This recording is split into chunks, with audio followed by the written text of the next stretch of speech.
Hello, my name is Colin and I am a member of the global team here at Bigbeat, and today I am joined by our global team leader, Ms. Fukuyasu.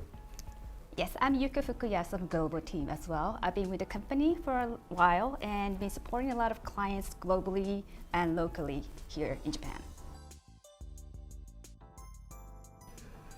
Thank you for joining us today. Today I do want to talk a little bit about events, but before that, I kind of want to talk about the status of things in Japan.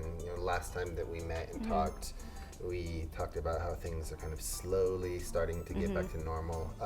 But I feel like things are pretty much back to normal. Everybody's still wearing masks, of course, but people are allowed to travel. I just had a friend from abroad come in for fun to hang out in Japan for a couple of weeks, and so those restrictions are lightening up.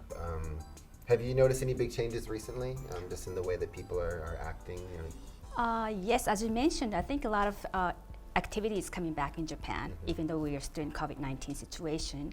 And we do have a lot of global people coming over from overseas to Japan as well. And I've actually met one person who just joined me at Interlock, which happened this month. And I think a lot of global people are coming to lecture and speak in events right now. So yeah, things are changing, and I think we're going more active than we had been before, and I feel a lot of energy of people like visiting the events right now. Yeah, that's true. I actually just went to an event earlier today, a big exhibition. There was tons of people. Yeah. And you can check out all of the information online. But yeah, there were a lot of people, very energetic. I saw a lot of foreigners. I was kind of surprised. I walked in, a couple of people came up to me and started speaking to me in English. I'm like, oh, well, it's been a while since I've spoken English with somebody like in a public setting like that. So it was kind of fun. So yeah, as you mentioned, it takes quite a long time.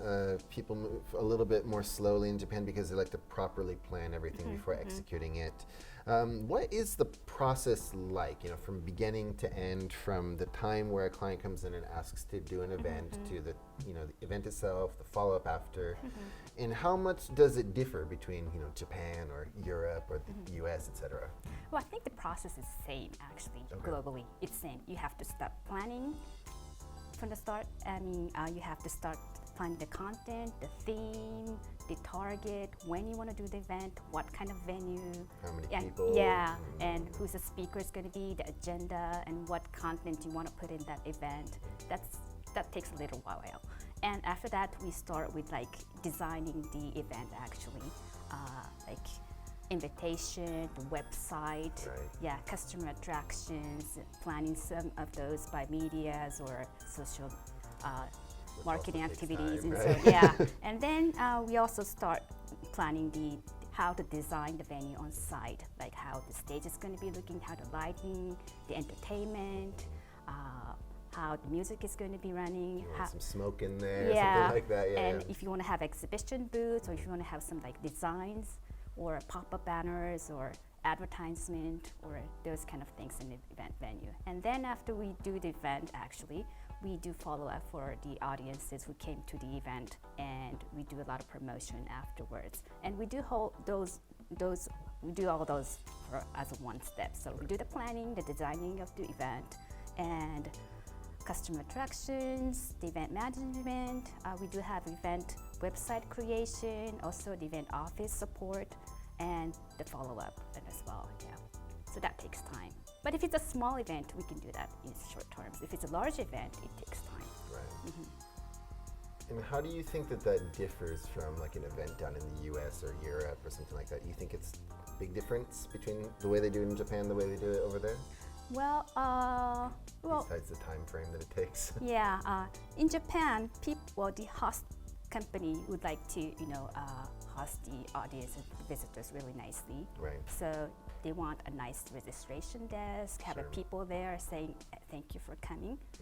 For like the events in US or other countries, people just come, get the badges and go move around the venue by themselves. But Japanese people tend to have like the person there guiding those visitors if they have any, questions or support needed.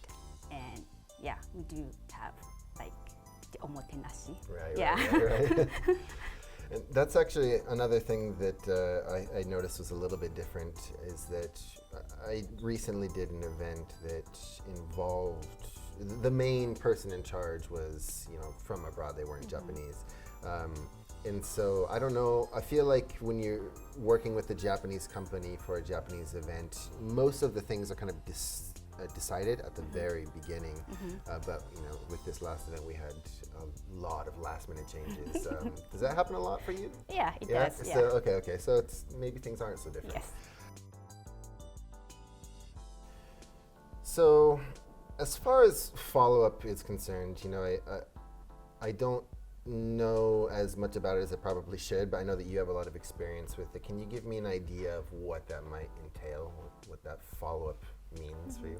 Well, after the event, we create like maybe website report page, or have the video posted on the website. For those who were not able to come to the event, we can still use that content and approach to our prospect customers or target audiences afterwards. So during the event, we do video shooting of the event, make a short movie, or make individual movie for each session, and have that session posted on the website. And we could also arrange a writer on site going through a lot of sessions and writing a report. So after the event, you have something to read and understand what the event was about. Yeah.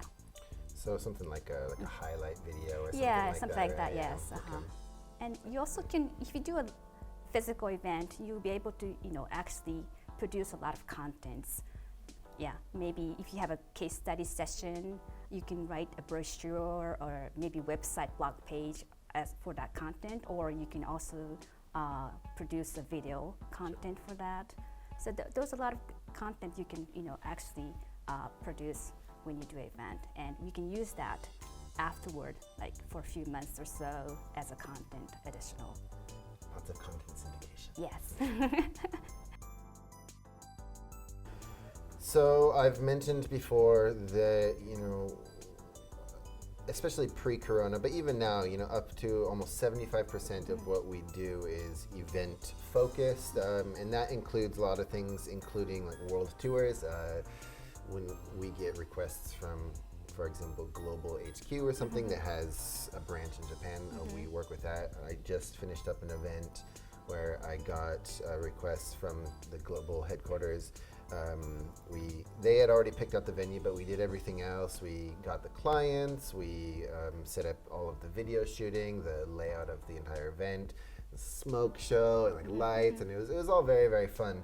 And so that itself was not a world tour, it was like an APAC tour, but I'm sure that you also have kind of some experience with stuff like that. Could you kind of fill the viewers in on something that you've done? Yeah, I've done a lot of global events that's local version, and even though the global event is done in like US or Europe, we have to make every content in Japanese and have it done in Japan. So yeah.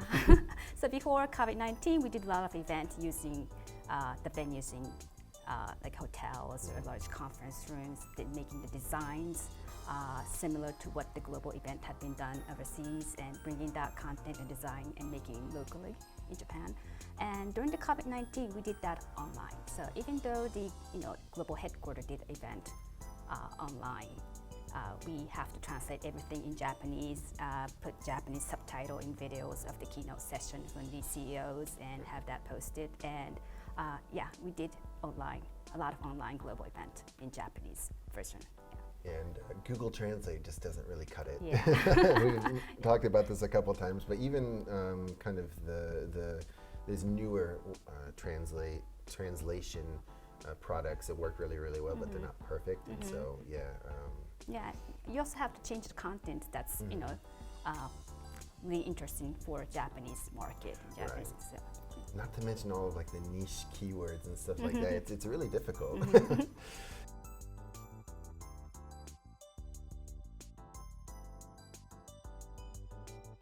Yeah, definitely. And I think, I might have mentioned it before, in the past, especially, pre-corona, I think it was almost 75% of our projects were, at least kind of event focused.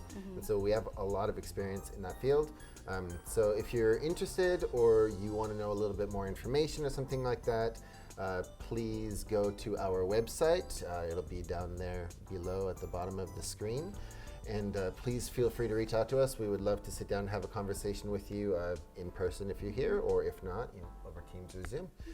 So thank you very much for your time today, and we hope to talk to you soon.